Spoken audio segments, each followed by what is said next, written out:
அனுதின யுத்தம், daily fight, அனுதின யுத்தம். எபேசியர் 6ஆம் அதிகாரத்தில் வாசிக்கிறோம் 10-18 வரை. தன்மை கூட நாம் சொல்லிக்கலாம். தகப்பனே, உடைய பாதத்தில் வருகிறோம். எனக்கு வந்திருக்க அன்பு பிள்ளைகளுக்கு இந்த வார்த்தையை ஆசிர்வதித்தாங்க. எங்களோடு இடைப்படுங்க ஆண்டவரே. இயேசுவின் ஜெபிக்கிறோம் பிதாவே. ஆமென், ஆமென். கர்த்தருடைய பிள்ளைகளே, நாம் இந்த பூமியில் வாழ்றதுக்கு தினமும் சுவாசித்தே ஆகணும். In order to live, you have to breathe daily. அதே போல் இந்த உலகத்தில் வாழ்றதுக்கு நாம் தினமும் சாப்பிட்டே ஆகணும். அதே போல் தினமும் நம்ம தண்ணீர் குடித்தே ஆகணும். சிறிது ஓய்வு நம்ம எடுத்தே ஆகணும். இப்படி இந்த உலகத்தில் வாழ்கிறதுக்கு இவைகளெல்லாம் அத்தியாவசியமாக நம்ம செய்ய வேண்டிய காரியமாக இருக்கிறது போல நம்முடைய ஆவிக்குரிய வாழ்விலும் நீங்கள் நானும் ஜெயிக்குவதற்கு தினமும் சில காரியங்களை செய்து ஆகணும். ஏன்னா நமக்கு எதிராளிகள் இருக்கிறார்கள். வேதவசனம் சொல்கிறது, தினமும் அவர் புதிய கிருபை ஆசீர்வாதத்தை தருவது போல தினமும் நமக்கு யுத்தமும் இருக்கிறது என்று வேதம் சொல்கிறது. பெரிய ஆசீர்வாதம் பெறுவதற்கு பெரிய யுத்தத்தில் ஈடுபட்டு ஆகணும். Greatest blessings comes in a greatest battle. யுத்தத்தை தவிர்த்தால் நம்மளுக்கு ஆசீர்வாதம் இல்லை. Blessing is right in the midst of the battle. ஆசீர்வாதம் என்பது யுத்தத்தின் நடுவில் தான் இருக்கிறது. அதை நீங்கள் புரிந்து கொள்ள வேண்டும். கிறிஸ்தவனுக்கு அனுதின யுத்தம்தான் ஒரு அடையாளம். தேவன் நம்மோடு இருக்கிறார் என்பதை நிரூபிக்க யுத்தம் நமக்கு ஒரு நல்ல வாய்ப்பு. தேவ வல்லமையை வெளிப்படுத்தவும் வெற்றியாக நாம் வாழ்வதற்கும் அது ஒரு வாய்ப்பாக இருக்கிறது. டெய்லி யுத்தம், daily battle is an opportunity for Christian to prove God's power and live in victory. We are on the winning side. நீங்கள் நானும் ஜெயித்த பக்கம் இருக்கிறோம். நாமும் ஜெயிப்போம் என்பதுதான் வாக்குத்தத்தம். யுத்தம் எவ்வளவு நாளுங்க அப்படின்னு கேட்டீங்கன்னா, நம்முடைய மரண நாள் வரை இந்த யுத்தம் நடந்து கொண்டேதான் இருக்கும். ஏன்னா தாவீது ஒரு பெரிய கோலியாத்தை ஜெயிச்சிட்டான், இதோட யுத்தம் முடிஞ்சு அப்படின்னு நம்ம நினைச்சிருக்கலாம். ஆனால் அதுக்கப்புறம் தான் பெரிய யுத்தம் தாவீது வாழ்க்கையில் வருது. ஒவ்வொரு பெரிய யுத்தமும் பெரிய ஆசீர்வாதத்தை அவனை கொண்டு வந்தது. எனவே நான் இப்போ ஒரு பெரிய கோலியாத்தை ஜெயித்து விட்டேன் என்று சொல்லி நீங்கள் நானும் சும்மா இருந்துவிட முடியாது. கோலியாத்தை அப்போ ஜெயிக்கிறதுனா அது ஒரு சின்ன யுத்தம் தான். அப்போ இன்னும் நிறைய யுத்தம் வர இருக்கிறது போல, தாவீது வந்தது போல நம்முடைய வாழ்க்கையிலும் மரண நாள் வரை நாம் போராட வேண்டியதாக இருக்கிறது.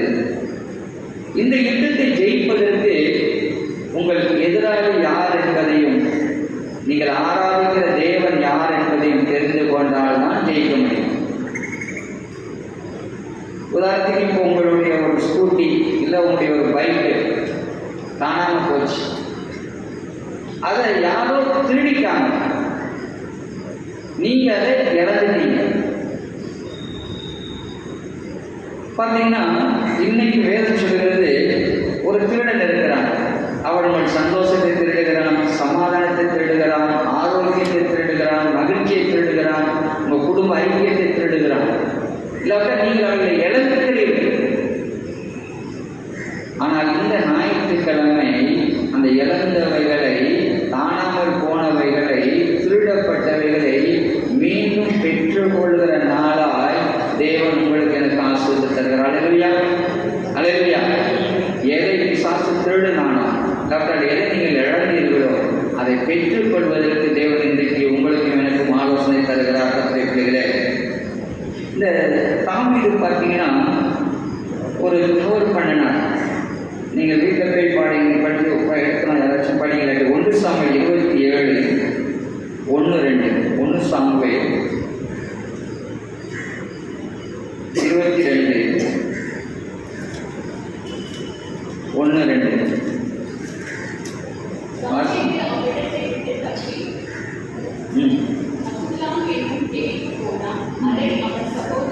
அவர் தகப்பன் வீட்டார் அனைவரும் கேட்டு அங்கே அவரிடத்திற்கு போனார்கள். 27 சாரி நினைக்கிறேன் 27:1 27:1. பின்பு தாவீது, நான் எந்த நாளாகிலும் ஒரு நாள் சவுலின் கையால் மடிந்து போவேன்.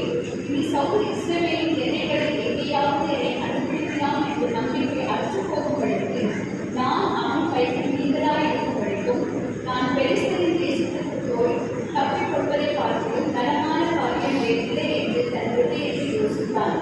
ஆகையால் தாவீது தன்னோடு இருந்த 600 பேரோடு எழுந்திருந்து மாத்தியோர் குமாரனாகிய ஆகீஸ் என்னும் காட்டில் ராஜாவிற்கு போய் சேர்ந்தார். நன்றிமா. நல்ல கவனிங்க, ஒரு பெரிய சத்தியம் இருக்கு.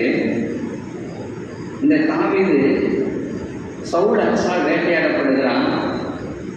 இவன் ஓடி ஒளிஞ்சு திரிந்து, ஆனால் வேதம் சொல்கிறது தாவீதை கர்த்தர் சவுலின் கைக்கு தப்புவித்தார்னு சொல்லி ஒரு காலகட்டத்தில் இதை போட்டிருக்கு பாருங்க. பின்பு தாவீது, நான் எந்த நாளிலாகிலும் ஒரு நாள் சவுலின் கையிலே மடிந்து போவேன். இனி சவுல் இஸ்ரவேல் எல்லைகளை எங்கேயாவது என்னை கண்டுபிடிக்கலாம் என்ற நம்பிக்கை அற்று போகும்படி என்ன சொல்றோம்னா, he was tired of trusting in God for deliverance. அவனுக்கு டயர்ட் ஆகிடுச்சு. போராடி இந்த சவுலோடு எவ்வளோதான் போராடுவேன் அப்படின்னு சொல்லிட்டு எங்கே போகிறான், தான் யாரை ஜெயிச்சாலும் அந்த பெலிஸ்தரிடத்துக்கே போய் சரணடைகிறான்.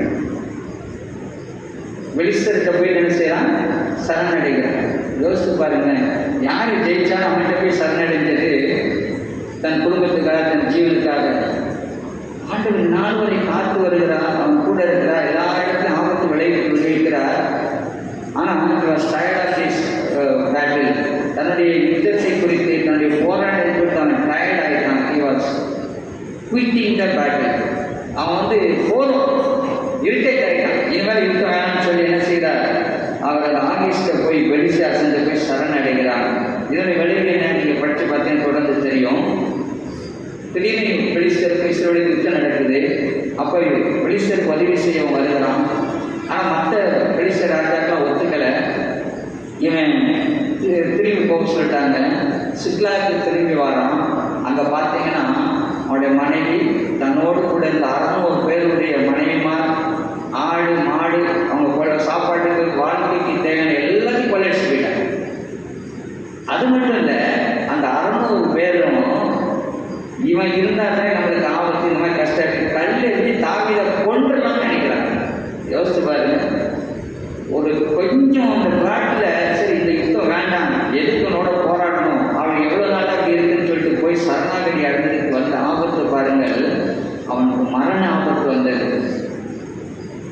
பார்த்தீங்கன்னா அந்த நேரத்தில் தாவீது கர்த்தரை நோக்கி ஜெபம் பண்ணுறான். ஆனால் நீங்களும் என்ன பண்ணுவோம், கூட இருக்கவங்க குறை சொல்லிக்கிட்டு இருக்கோம் இல்லை. இந்த 600 பேரை அவன் குறை சொல்லலை. அவங்களாம் சேர்ந்துன கல்லெறிய வராங்க. உங்களுக்குலாம் நான் நன்றி இருந்தா இவ்வளோ நாள் உங்களை காப்பாற்ற, உங்களுக்கு சோறு போட்டனே, என்னையும் கொல்ல பார்க்குறேன்னு அவங்கள்ட்ட பிரச்சனை பண்ணிக்கிறேன். ஆண்டவர் நோக்கி பார்க்குறேன். ஏன்னா அவனுக்கு தெரியும் சில ஸ்பிரிச்சுவல் வார்த்தைகள், இது ஒரு ஆவிக்குரிய யுத்தம். ஏன்னா தாவீது மேல் அபிஷேகம் இருக்கு, சவுல் மேல் பிசாசு இருக்கு. நீங்கள் முன்னாடி படித்து பாருங்க. சவுல் இடத்துல இருந்த தேவனுடைய ஆவி அவர் எடுத்துக்கொண்டார். எனவே ஒரு அசுத்தாவினை பிடித்து கொண்டது. இப்போ பிசாசுக்கும் தேவ பிள்ளைக்கும் இருக்கிற போராட்டம், தாவீது மேல் இருக்கிற தேவனுடைய எப்படியாவது தாவீதை அழிச்சிடணும். அந்த பிசாசு சவுல் மூலமாக அங்கே போராட்டம். தாவீது என்ன செய்கிறான், சரணாகதி நினைச்சு எதிராளி இடத்துலேயே போய்விடுகிறான். அதனால் எல்லாத்தையும் இழந்து போகிறான். தாவீது அதுக்கப்புறம் ஆண்டு நோக்கி ஜெபம் பண்ணுறான். எல்லாத்தையும் விடுவித்துக் கொண்டான். இன்றைக்கு நீங்கள் யாராவது எவ்வளோ நாள் தான் இந்த போராட்டம், குயிக்கிங், நான் விட்டுற போகிறேன், இனிமேல் நடக்கட்டும் அப்படிங்கிற பாயிண்டில் இருந்தீங்கன்னா, இன்னைக்கு ஆண்டவர் சொல்கிறாரு, இதுவரை நான் உன்னை நடத்தி வந்தனே, இதுவரை உன்னை நான் விடுவித்தனே, உன்னை போஷித்தனே, ஒடுத்து விட்டேனே, நான் எப்படி உன்னை விட்டுடுவேன், விடாத, தொடர்ந்து போராடு, நீ ஜெயிப்பே என்று சொல்கிறார் ஆண்டவர். தாவீது வேதம் சொல்லுது, தாவீது இழந்த எல்லாவற்றையும் பிறகு மீட்டு கொண்டான். அல்லேலூயா. இந்த நாள் நீங்கள் எந்த காரியத்தை இழந்திருக்கிறீங்களோ, நீங்கள் ஆண்டவரை நான் மறுபடியும் ரெடி அப்படின்னு சொல்லிட்டீங்கன்னா மீட்டுக் கொள்வீர்கள். அதை எல்லாவற்றையும் பெற்றுக் கொள்வீர்கள். அங்கே 1 Samuel 30 நீங்கள் படிங்க.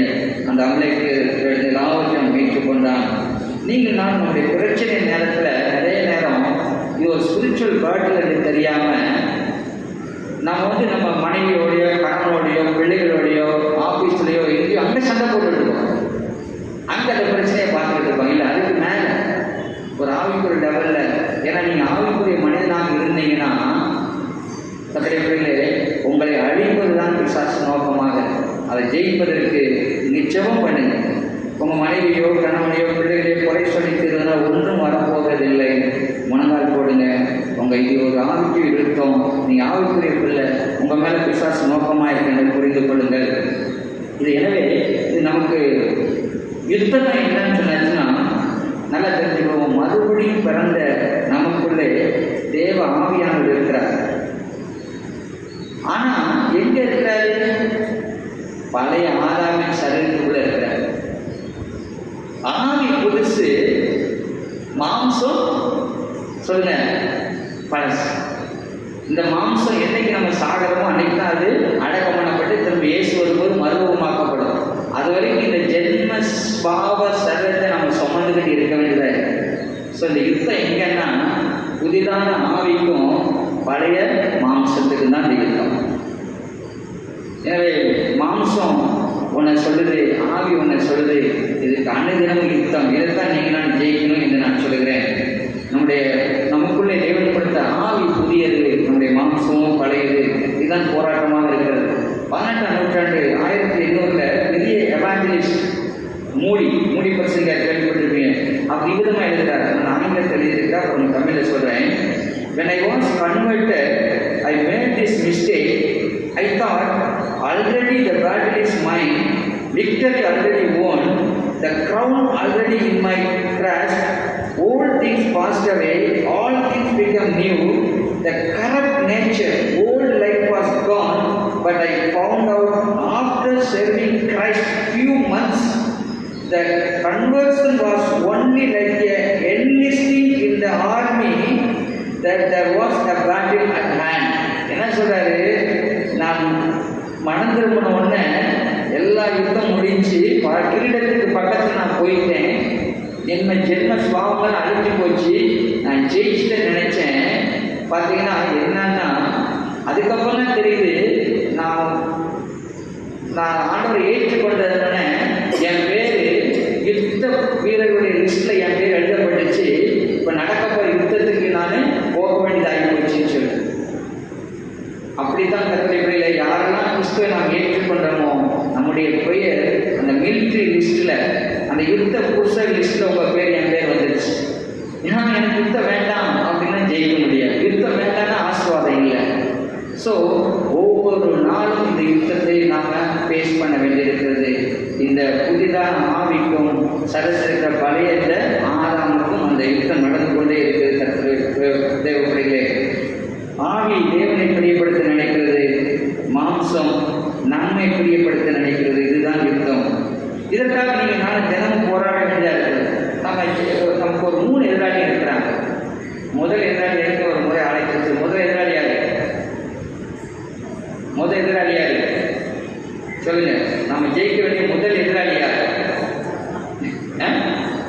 அதை வச்சுனாங்க நாம தான் அவசரம். நான் ஜெயிக்க வேண்டிய முதல் எதிராளி என் மாமிசம். நிறைய பேர் நினைக்கிறோம் யுத்தங்கள்லாம் வெளியே நடக்குன்னு சொல்லி. இல்லை, அங்கே பார்த்தீங்கன்னா நம்முடைய மாம்சம் தான் நம்முடைய முதல் எதிராளி. நாம் தான் நமக்கு முதல் எதிராளி. வெளியில உலகத்தில் இருக்கிற எதிராளியை போராடுவதை விட நம்ம ஜெயிக்க வேண்டியதுதான் ரொம்ப முக்கியமானது.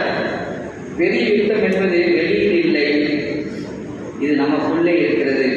The greatest battle is not external, but it is internal. வெளியில் இருக்கிற யுத்தத்தை விட நமக்குள்ள நடக்கிற யுத்தம் தான் பெருசுங்க.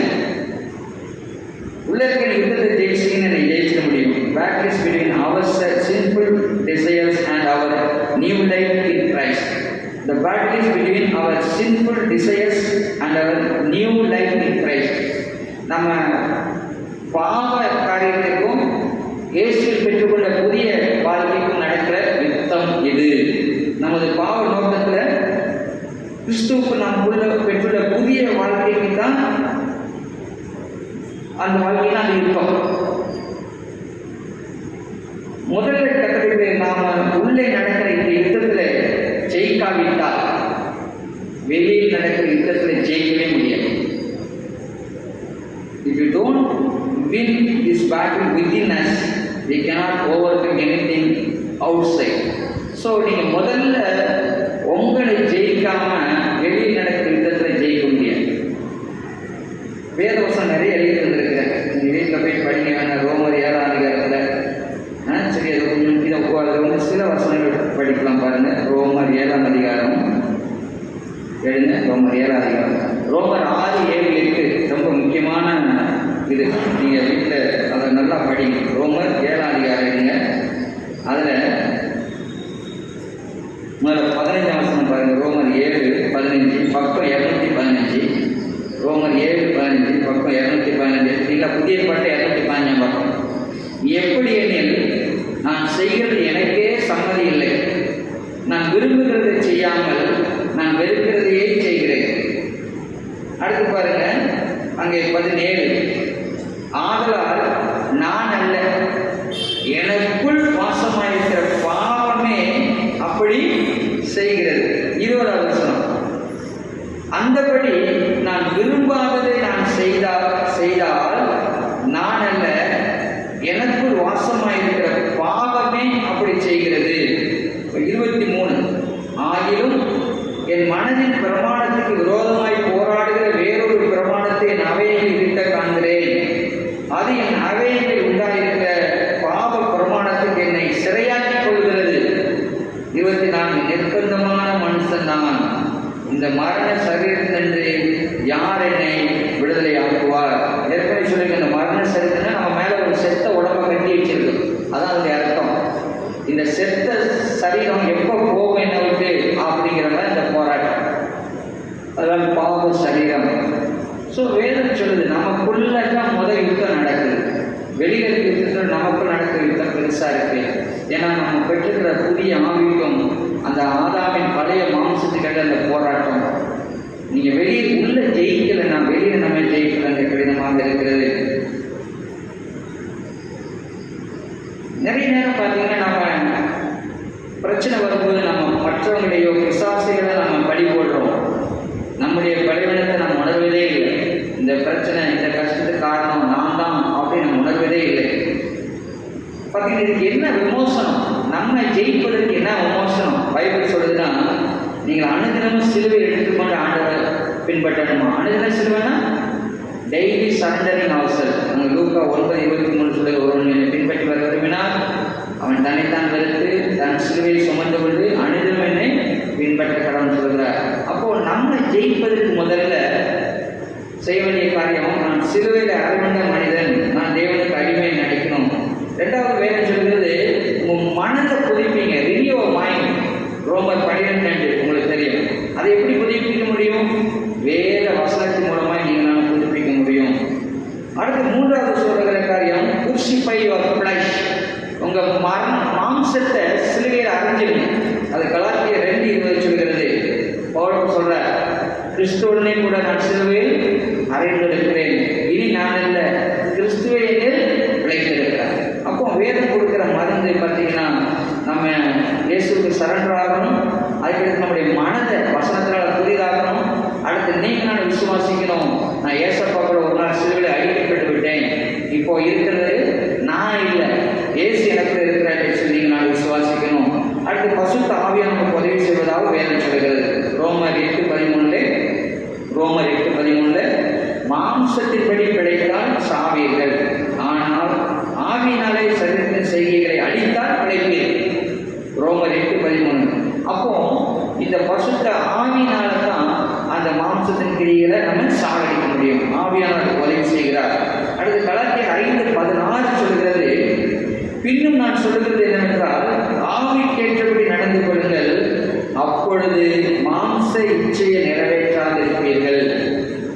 ஆவி என்ன சொல்லுதோ அதை நீங்கள் கீழ்ப்படியும் போது மாம்சம் என்ன பண்ணும்? அமைதியாயிரும் அப்படின்னு போட்டு. அதே மத்தேயு 26:41 சொல்கிறது. மத்தேயு 26:41, நீங்கள் சோதனைக்கு உட்படாதபடிக்கு விழித்திருந்து ஜெபம் பண்ணுங்கள், ஆவி உற்சாகம் உள்ளதுதான், மாம்சமும் பலவீனம் உள்ளது. அடுத்து வேலை கொடுக்கிற மருந்து என்னன்னா, உற்சாகமாய் விழித்திருந்து ஜெபம் பண்ணு. நிறைய பேர் ஜெப வாழ்க்கை இல்லை. அப்போ எப்படி நம்ம ஜெயிக்க முடியும்? ஸோ உங்கள் உள்ளான மனிதனை ஜெயிப்பதற்கு வேதம் சொல்கிறது, நான் சிலுவை சுமக்கிற மனிதன், சிலுவையிலே இயேசுவோடு நான் மறித்து விட்டேன், என் மனது வசனத்தினால் புதுமையாக இருக்கிறது, எனக்கு உதவி செய்ய பசுத்த ஆவியானவர் இருக்கிறார். அல்லேலூயா. அன்றைய பிள்ளைகளே, அடுத்து நீங்கள் நான் சோதனைக்கு உட்படாதபடி என்ன செய்யணுமா? ஜெயிக்கணும். அப்போ தான் மாம்சத்தை ஜெயிக்க முடியும். ஸோ நீங்கள் நான் இந்த போராட்டத்தை ஜெயிக்க வேண்டிய முதல் எதிராளி வெளியில் அல்ல, உள்ள இருக்கிறாரு. நான் என்ன பார்க்கணும்? ஏதாச்சும் பிரச்சனைனா உடனே ஒருவேளை என்னுடைய சக மனிதர் மீது, இல்லாவிட்டால் என் மனைவி மீதோ என் கணவன் மீதோ பிள்ளைகள் மீதோ தூக்கி போட்டுட்டு நான் இன்னும் அப்படியே இருக்கிறேன். அதை விட நான் இன்னும் என்ன எழுத சரியாக சொல்லி நம்ம சீர்தூக்கி பார்க்கும் பொழுது யுத்தத்தில் நாம் ஜெயம் பெற முடியும். நாம் அடுத்து ஜெயிக்க வேண்டிய இரண்டாவது எதிராளி கடைசியாக இதில் நம்ம மாம்சத்தை ஜெயிப்பதற்கு இன்னொரு உதாரணம் வேதம் சொல்கிறது, self discipline and daily surrender. Self discipline ஒன்று வேணும். நினச்சா ஜோகம் பண்ணுறேன், நினச்சா சர்ச்சுக்கு போனோம், நினச்சா பயிர் வருஷம் அப்படின்னு இருந்துச்சுன்னா நீங்கள் ஜெயிக்க முடியாது.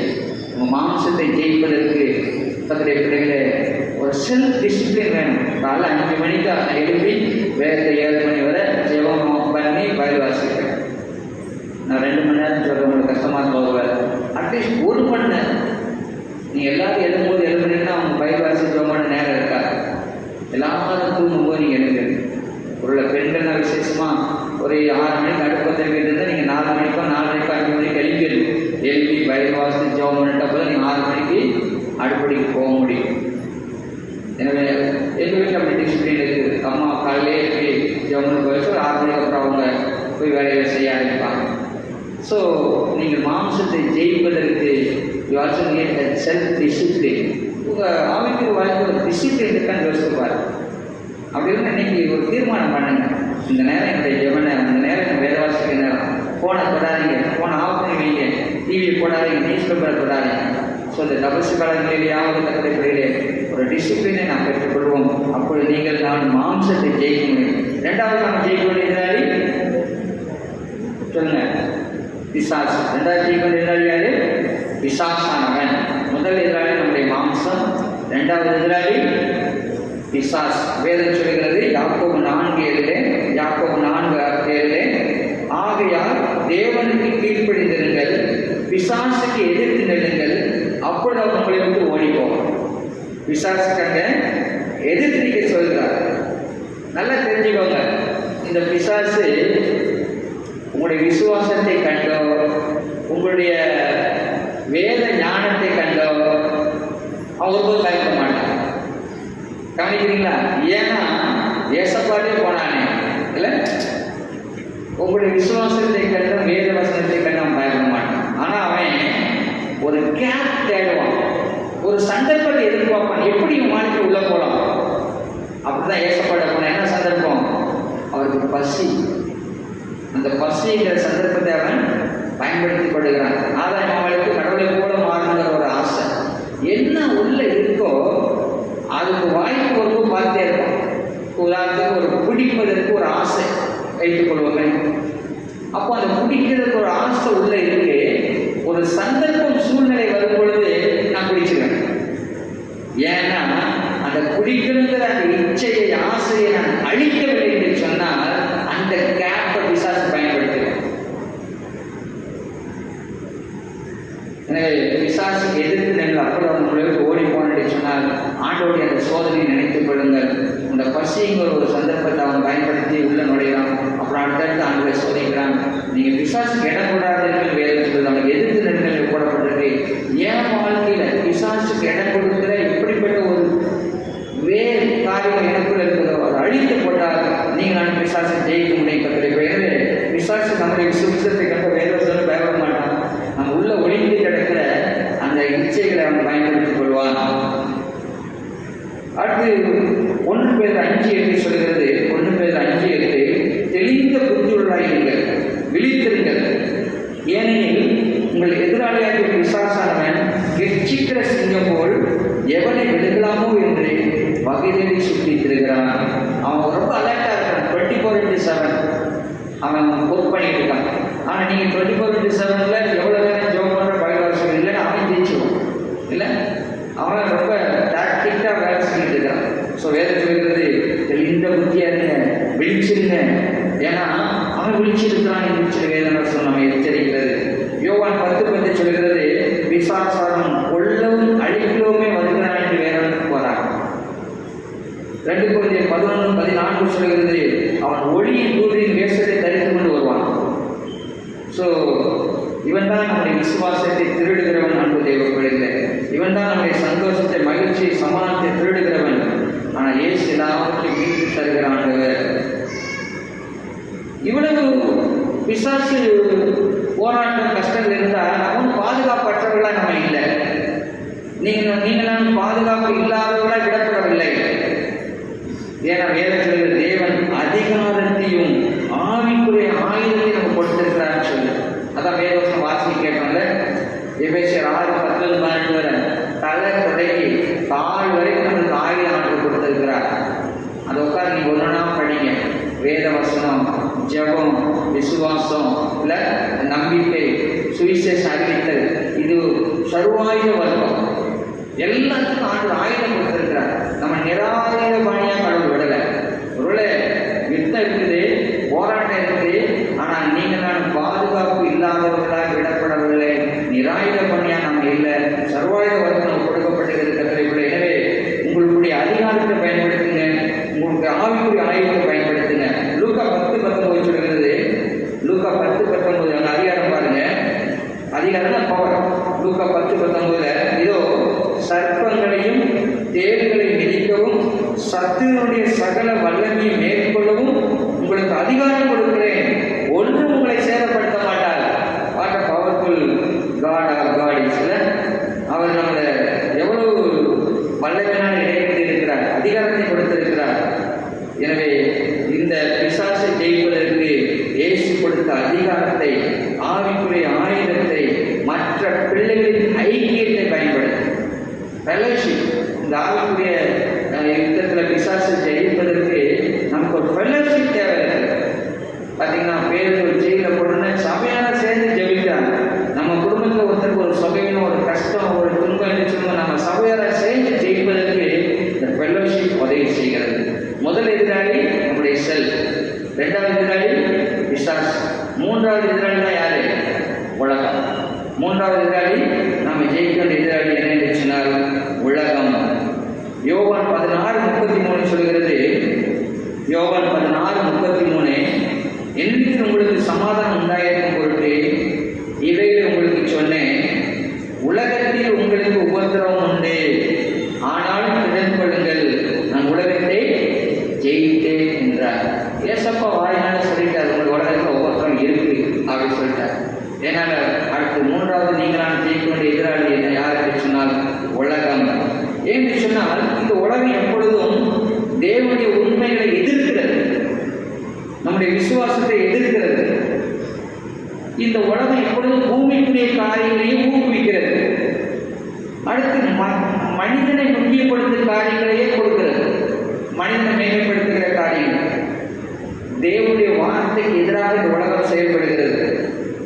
எனவே இயேசு ஏற்கனவே நம்ம எச்சரித்துள்ளார் மற்றும் நாம் வெற்றி அடைவோம் என்பதையும் அவர் கூறியிருக்கிறார். எனவே இந்த உலகம் ஒரு பொழுதும் நம்மளுக்கு சாதகமாக இருக்காது. அதனால் நிறைய பேர் நான் கிறிஸ்தவன் ஆனாலும் கட்டி ஆண்டுடைய பிள்ளையாக இருக்கிறேன், எனக்கு உலகம் அதை செய்து இதை செய்து எதிர்பார்க்காதுங்க. உலகம் ஒரு பொழுது நன்மை செய்யாது. உலகம் ஒரு பொழுதும் உங்களை உயர்த்திக்காது, போற்றாது. நீங்கள் எடுத்து பார்த்தீங்கன்னா இந்திய சரித்திரத்தில் கிறிஸ்தவர்கள், கிறிஸ்தவ மிஷினரிகள் என்பவர்கள் ஒரு இவர்கள் இல்லாதிருந்தார். இன்னும் எல்லாரும் இந்தியாவில் கோமணம் கட்டிக்கிட்டு ஆப்பிரிக்க காட்டுக்கார மாதிரி தான் இருந்திருப்பாங்க, காட்டுவாசிகளாக தான் இருந்திருப்பாங்க. எங்கெல்லாம் இன்னைக்கு சுவிசேஷம் போகலையோ, வட இந்திய தேசத்தில் சுவிசேஷம் போகாத இடங்களை போய் பாருங்க, எவ்வளோ அவர் பின்தங்கி இருக்கிறாங்க.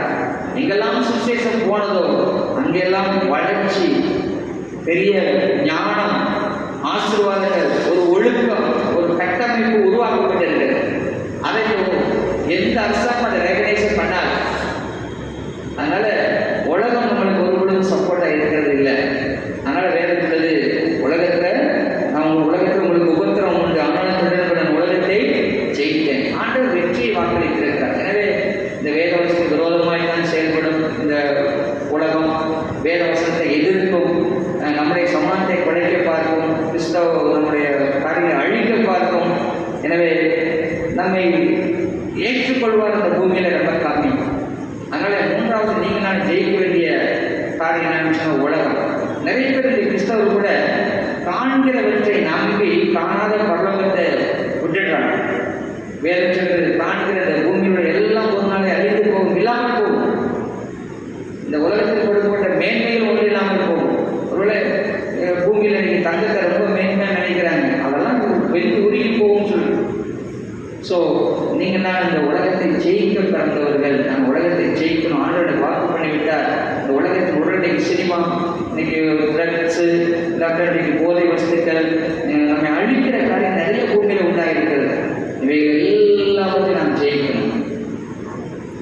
இன்னைக்கு தேவ பிள்ளைகள், கடவுளை ஏற்றுக்கொண்ட பிள்ளைகள் ஒரு நாள் வாழ்வது அவ்வளவு கடினமாக இருக்கிறது. காலையிலே இருந்து நம்மை சிலுவையில் அறையாவிட்டால், நான் சிலுவையில் அறையப்பட்டவன் என்று காலையிலே ஜெபம் பண்ணி அதை நினைக்காவிட்டால், நான் இயேசுவை பின்பற்றி செல்கிறேன் என்று நினைக்காவிட்டால் நாம் விழுந்து போவோம்.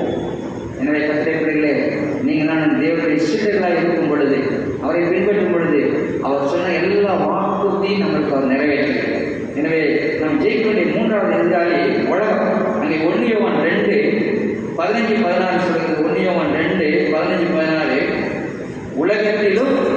உலகத்தில் உள்ளவைகளிலும் அன்பு கூறாதீர்கள்.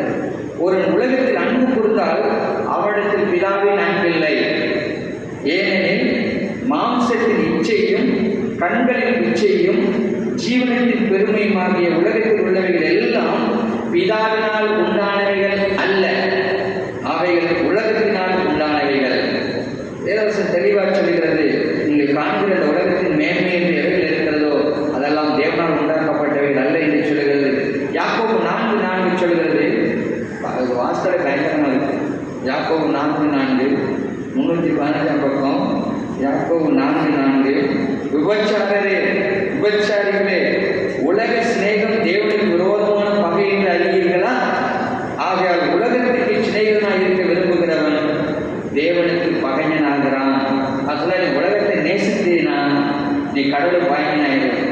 எல்லாருக்கும் பார்த்தீங்கன்னா அந்த பூமியில் எப்படியாவது சொத்து சேர்க்கிறது, நகை சேர்க்கிறது, டாக்டர் வேற என்ன உலகத்தாரை போல நமக்கு எண்ணங்கள் தோன்றுகிறது. கர்த்தருடைய பிள்ளைகளே, நீங்கள் நான் தேவனை தேடும் பொழுது உலகத்தால் தேடுகிறதை விட மேன்மையானதை கர்த்தர் தரும்படியே காத்திருக்கிறார். இந்த யாக்கோபு 4:4 படிக்கும்போது எனக்கு ஷாக்காக இருந்துச்சு. எப்படி அவர் அழைக்கிறார் பாருங்கள்.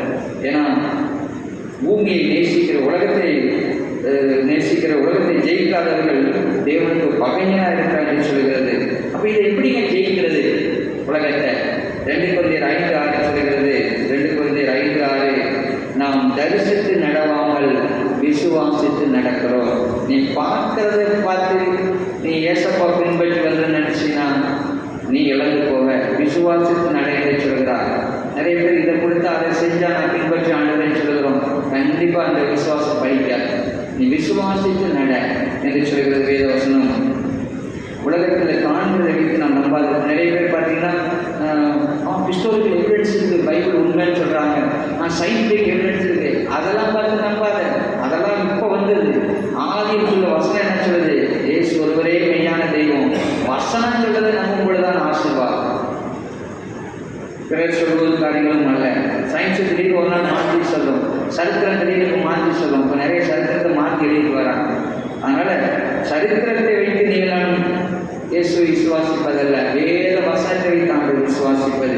அடுத்து மத்திய 6:33 சொல்கிறது, முதலாவது தேவனுடைய ராஜ்யத்தையும் அவருடைய நீதியை தேடுங்க. ஐயா, உலகத்தை ஜெயிப்பதற்கு அடுத்து வேதம் சொல்கிற ஆலோசனை, நீங்கள் தேவனுடைய காரியங்களை முதலாவது வச்சு பாருங்க, இவைகள் எல்லாம் கூட கிடைக்கும். நீங்கள் எதை வேணும்னு சொல்றீங்களோ கூட கிடைக்கும்.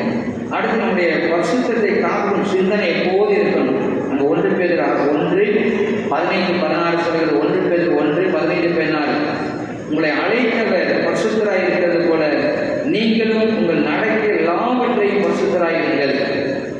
அடுத்து இந்த உலகத்தில் ஜெயிப்பதற்கு பரிசுத்தத்தை நீங்கள் நான் கருத்துக்கொள்ளும், பரிசுத்த சிந்தை உள்ளவர்களாக இருக்கணும்னு சொல்லி யோசேப்பை எடுத்துக்கொள்ளும், தானியலை எடுத்துக்கொள்ளும். தானியல் சொல்லிட்டார், ஏப்பா இதெல்லாம் எனக்கு வேண்டாம், எனக்கு காய்கறி பருப்பே கூடப்பா என்று சொல்கிறான்.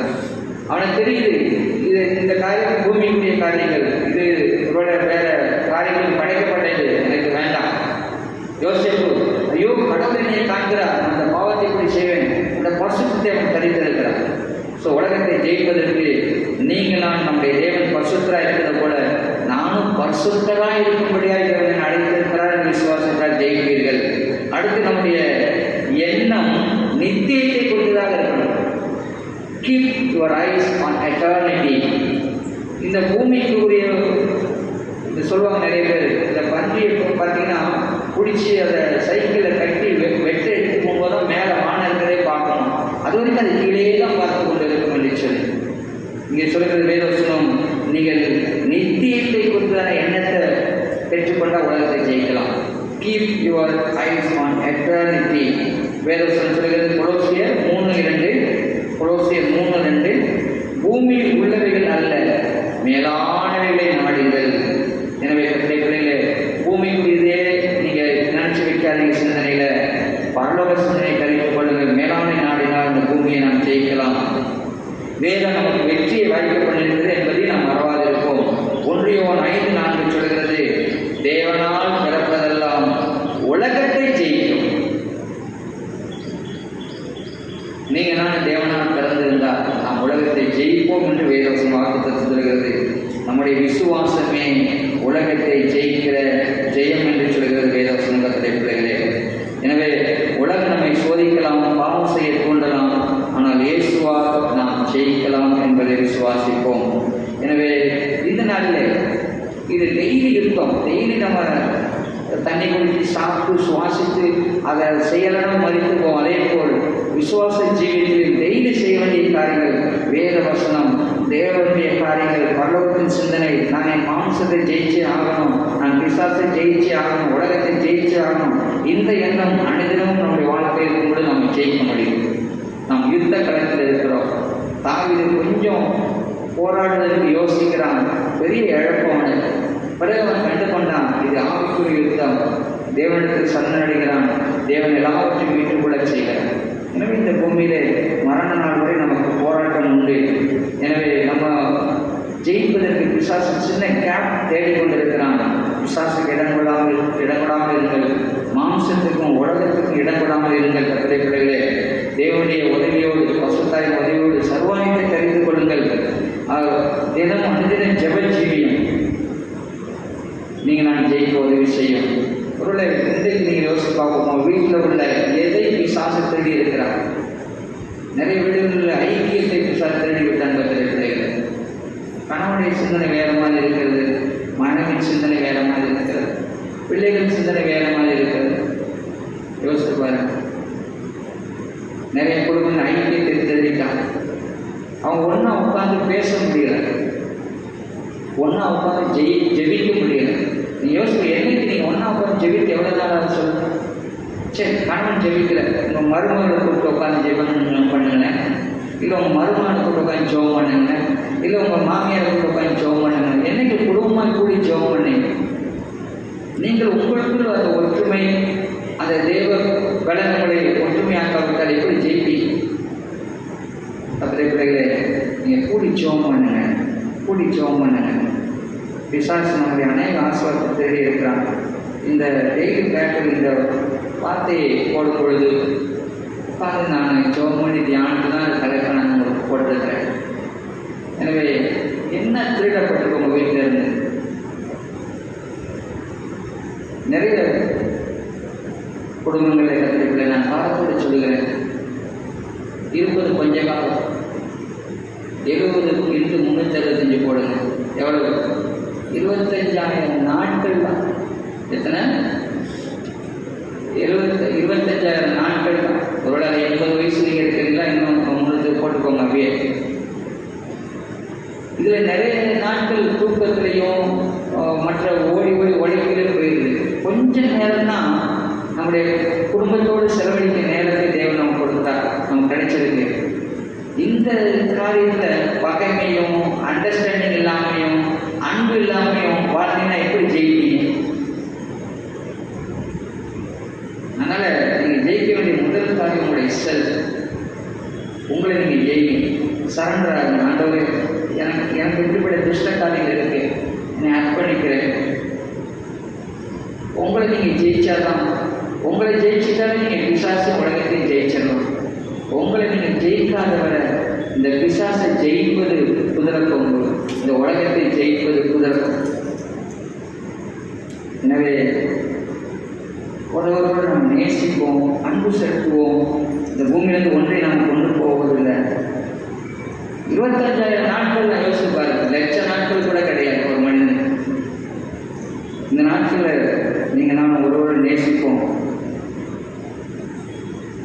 யோகனுடைய ஆசீர்வாதத்தை பிசாசு திருடினான், ஆனால் ஆண்டவர் வெட்டத்தனியாய் திரும்ப கொடுத்தார். நான் இப்போ சரண்டர் ஆகும்போது எதை பிசாசு திருடினானோ ஆண்டவர் ரெட்டத்தனியாக இதை பெற்றுக்கொள்ள முடியாது செய்வார். அன்பு, மகிழ்ச்சி, சமாதானம், கிருபை, தேவ ஆசீர்வாதம் ரெட்டத்தனியாக பெற்றுக்கொள்வீர்கள், ரெட்டத்தனியாக பெற்றுக்கொள்வீர்கள். நிறைய பேர் நினைப்பது என் மனைவி தான் திருந்தனுங்க, என் கணவன் தான் திருந்தனுங்க, என் பிள்ளைகள் தான் திருந்தனுங்க, என் மருமகன் தான் திருந்தணும், மாமியார் தான் திருந்தணும். அந்த எண்ணத்தை எடுத்து போடுவோம். நீங்கள் ஃபர்ஸ்ட் ஸ்டெப் எடுத்து வைங்க, நான் ஃபர்ஸ்ட் ஸ்டெப் எடுத்து வைக்கிறேன். நான் என்னத்தை திருந்தணும் ஆண்டவரை? உங்களை ஆண்டவர் ஒரு சமாதானக்காரனாரா, சமாதானக்காரியா, ஒரு சமாதானத்தை கொண்டு வர பிள்ளையை உங்களை தேவன் பயன்படுத்த போகிறார்.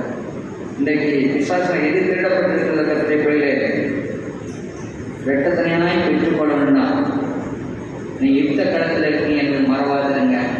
உலகத்தை போல நம்ம வாழவே முடியாது. அதற்கு தேவன் நம்ம அழைக்கவே இல்லை. ஏசு உங்களுக்குள்ளே இருக்கிறது. நீங்கள் ஃபேஸ் பண்ணுற பேர்டு, நீங்கள் யார் என்பதை, நீங்கள் ஆராதிக்க யார் என்பதை பூமி உலகத்துக்கு வெளிப்படுத்தும். என்னை சேர்த்து நான் உங்களுக்கு சொல்லுகிறேன். எனவே இந்த நாளில் மனம் திரும்புவோம். கணவன், மனைவி, பிள்ளைகள், குடும்பங்கிற ஒரு ஒற்றுமையை, அன்பை தேவன் உங்களுக்கு உண்டாக்க முடியாது செய்வோம். சேர்ந்து ஜெபம் பண்ணு, சேர்ந்து ஜெபம் பண்ணு. அது என்ன மனம் விருப்பமாக இருக்கு, கை போட்டு ஜெபம் பண்ணுங்க, குடும்பமாக ஜெபம் பண்ணுங்க. நீ அற்புதத்தை காண்பீங்க. ஜெபம் பண்ணணும்.